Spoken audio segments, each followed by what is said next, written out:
नमस्कार, आप देख रहे हैं बिज़नेस टुडे बाज़ार। मैं हूं हर्ष शर्मा और मेरे साथ हर बार की तरह अंकुर जी हैं।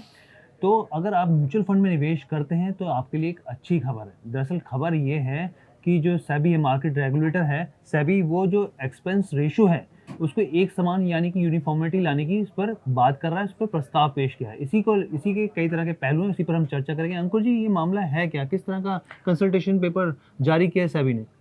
देखिए, सबसे पहले आप ये समझिए कि जो सेबी का कंसल्टेशन पेपर है, वो टोटल एक्सपेंस रेशो पर है, जिसको हम अंग्रेजी में टीईआर बोलते हैं। अब ये मान के चलिए कि टीईआर को एक यूनिफ़ॉर्म लाने के लिए सेबी को ज़रूरत क्यों पड़ी? ज़रूरत इसलिए पड़ी क्योंकि सेबी चाहता है कि जितने भी म्यूचुअल फंड्स हैं, कहीं न कहीं उनमें जो फालतू के जो खर्च होते हैं, जो सेबी को लगता है कि वो कहीं न कहीं रिटेल निवेशकों के लिए ज़रूरत से ज़्यादा जो चार्ज कर लिया जाता है, उसको कम किया जाए। अच्छा। लेकिन मैं सबसे पहले अपने दर्शकों को ये समझाना चाहूँगा कि टीईआर है क्या? बेसिकली जब भी आप कोई म्यूचुअल फंड खरीदते हैं तो उसके ऊपर कुछ एएमसी के खर्चे होते हैं, कुछ एडमिनिस्ट्रेटिव खर्चे होते हैं, कुछ फंड मैनेजर की फ़ीस होती है। तो वो फ़ीस टोटल टीईआर में काउंट होती है।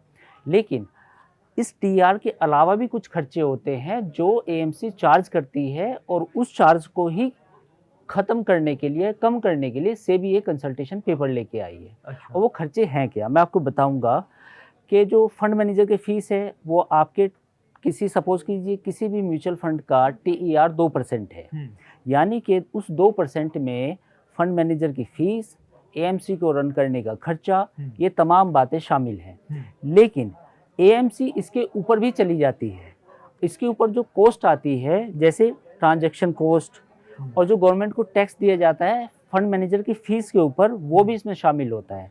यानी कि मोटा-मोटी ये समझिए कि 2% से ऊपर भी चला जाता है। अच्छा, मतलब कहने का मतलब अगर व्यूअर्स को हम समझाएँ, मान लीजिए आपका जो रिटर्न है 15% बना, अगर आप 2% इसका एक्सपेंस रेशियो दे रहे हो तो इस हिसाब से आप ये समझ लीजिए कि आपका जो रिटर्न हुआ वो 13% हुआ, 15% नहीं माना जाएगा। सही कह रहा हूँ अंकुर जी? जी, जी। लेकिन ये 2% का जो चार्ज जो आपको एएमसी बताती है कि इस म्यूचुअल फंड में 2% का चार्ज है, इसके ऊपर भी चली जाती है। हाँ। तो सेबी का कहना ये है कि आपके जितने भी खर्चे हैं, आपके चाहे वो ट्रांज़ैक्शन कॉस्ट हो, हुँ। ब्रोकरेज हो या हुँ। फंड मैनेजर की फ़ीस के ऊपर जो जीएसटी लगता है वो हो, हुँ। वो सभी टीईआर में शामिल हो। यानी यूनिफ़ॉर्मिटी की जो बात कर रहे हैं हम लोग, एक यानी समानता की। यानी कि सपोज़ कीजिए किसी फंड का जो टीईआर रेशियो है वो हुँ। 2% है, हुँ। तो वो 2% ही रहना चाहिए सब पर। सब पर। सब पर, चाहे वो डेट फंड हो, चाहे इक्विटी फंड हो, नहीं, नहीं, नहीं, उसमें ऐसा अंतर है। नहीं, नहीं, नहीं, डेट फंड के लिए अलग होगा, हुँ। इक्विटी फंड के लिए अलग होगा। हाँ। लेकिन फ़र्ज़ कीजिए कि किसी स्कीम ने ये कहा कि हमारे इस फंड का जो टीईआर है 2% है, जी। तो सारी फ़ीस जितनी भी तरह के खर्चे होंगे, हुँ। वो उसी में 2% में होंगे। ठीक यानी है। कि आप इससे 2% से ऊपर लेके नहीं जा सकते। ठीक है सर, एक सवाल और था मेरे मन में आया, एग्ज़िट लोड को लेकर भी काफ़ी तरह की पशु-पेश रहता है, चीज़ों में क्लैरिटी नहीं रहती कि एग्ज़िट लोड भी काफ़ी ज़्यादा होता है। तो देख यहाँ पे इसने अपने कंसल्टेशन पेपर में बोला है कि 5% से इसे घटाकर 2% तक किया जा सकता है, ये जो प्रस्ताव है। देखिए एएमसी अपना पैसा कहाँ कमाती है? हुँ। एएमसी को बेसिकली एएमसी के साथ डिस्ट्रीब्यूशन का एक नेटवर्क होता है। हुँ। सेबी ने कहा है कि जो 30 बड़े शहर हैं, जहाँ पर लोगों को ये माना जाता है कि वो म्यूचुअल फंड में निवेश करने के लिए ज़्यादा जानते हैं। हुँ। लेकिन कुछ ऐसे शहर हैं जो छोटे शहर हैं जहाँ पे डिस्ट्रीब्यूटर काम करते हैं।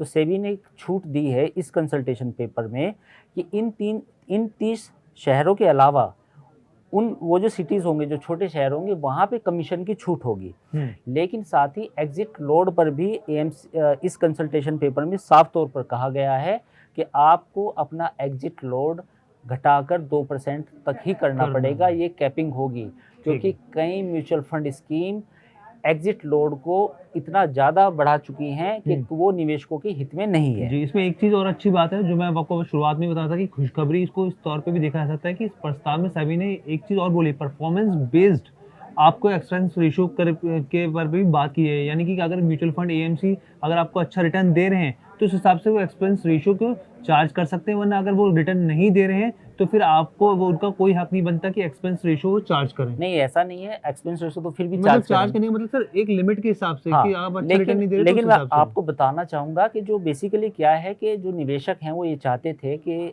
एएमसी से वो ये उम्मीद करते हैं कि अगर आप अच्छा परफ़ॉर्म कर रहे हैं हुँ। और उसमें अगर फ़ीस ले रहे हैं तो हाँ, कोई बुराई नहीं है। बुराई नहीं है। लेकिन अगर आपका म्यूचुअल फंड परफॉर्म भी अच्छा नहीं कर रहा है और आप ज़्यादा पैसे दे रहे हैं, तो फिर कोई सेंस नहीं हाँ, बनती। यही मेरा मतलब था, तात्पर्य यही था कहने का। जी, जी। अच्छा, आखिरी चीज़ एक है जो एएमसी की तरफ से मैं करना चाह रहा हूँ कि जेफरीज की एक रिपोर्ट आई है। जेफरीज ने साफ तौर पे बोला कि अगर इस तरीके से होता है, अगर ये मान लीजिए प्रस्ताव पास हो जाता है, तो इससे जो एएमसीज हैं जो है उनको नुकसान झेलना पड़ सकता है। नहीं, मुझे लगता है कि मैं इस बात से सहमत इसलिए नहीं हूँ।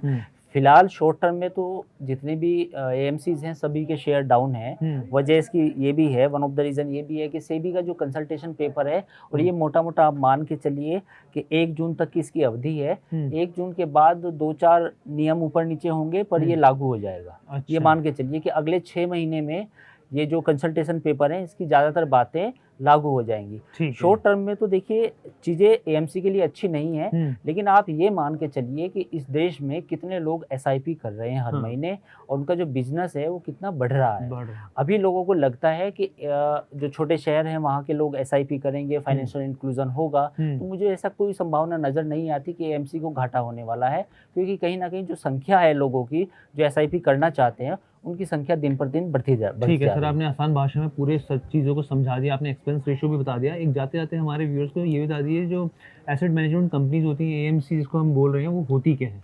देखिए होता क्या है कि कोई भी फंड जो मैनेज करती हैं उनको एसेट मैनेजमेंट कंपनीज बोलती हैं। उसमें सभी तरह के फंड्स होते हैं, इसमें इक्विटी भी होते हैं, डेट भी होते हैं। तो उन एएमसीज में अभी क्या है कि जैसे सपोज कीजिए कोई नई एएमसी है, वो 2% चार्ज करती है, जिसका केवल एसेट अंडर मैनेजमेंट सपोज कीजिए 2000 करोड़ है, लेकिन एक एएमसी के पास 20,000 करोड़ का एसेट अंडर मैनेजमेंट है, और वो भी 2% चार्ज कर रही है। तो सेबी का कहना यही है कि जो छोटी एएमसी है उसके खर्चे ज़्यादा होते हैं, उसके पास जो एसेट अंडर मैनेजमेंट है काफ़ी कम है। लेकिन जो बड़ी कंपनियां बन चुकी हैं ऑलरेडी, जिनके पास 20,000 करोड़, 30,000 करोड़, 50,000 करोड़ की एसेट अंडर मैनेजमेंट है, वो भी अगर 2% ही चार्ज करेंगी तो वो तो ज़्यादा मुनाफा कमा रही हैं। तो सेबी का कहना है कि जो छोटी एएमसी है उनको ज़्यादा बेनिफिट हो, और जो बड़ी एएमसी हैं वो कहीं ना कहीं अपना खर्चे उनके कम होते हैं उन्हें रन करने के लिए, इसलिए एक्सपेंस रेशियो उनका कम किया जाए।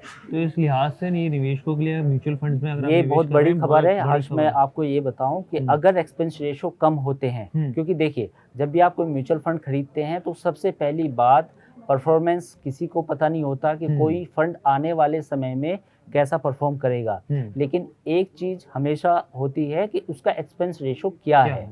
यही वजह है कि भारत में एक नई तरह की डिबेट ये भी शुरू हो गई है कि हमें इंडेक्स फंड में निवेश करें, क्योंकि वहाँ एक्सपेंस रेशियो काफ़ी कम होता है। जी बिल्कुल सही कहा आपने, और ये चर्चा का पूरा लब्बो-लुआब था। हमने आपको समझाने की कोशिश की कि अभी जो सेबी का जो नया प्रस्ताव है वो किस दिशा में है, किससे आपको इससे क्या फ़ायदा हो सकता है, अगर ये लागू हुआ तो किस तरीके से आपके लिए बेनिफिट हो सकता है। तो कैसी लगी आपको ये चर्चा, आप हमें कमेंट करके ज़रूर बताइएगा, और बिजनेस के हर एक अपडेट को बेहद आसान भाषा में समझने के लिए देखते रहिए बिजनेस टुडे बाजार। वीडियो पसंद आया तो हमें लाइक, कमेंट, शेयर और सब्सक्राइब जरूर करें।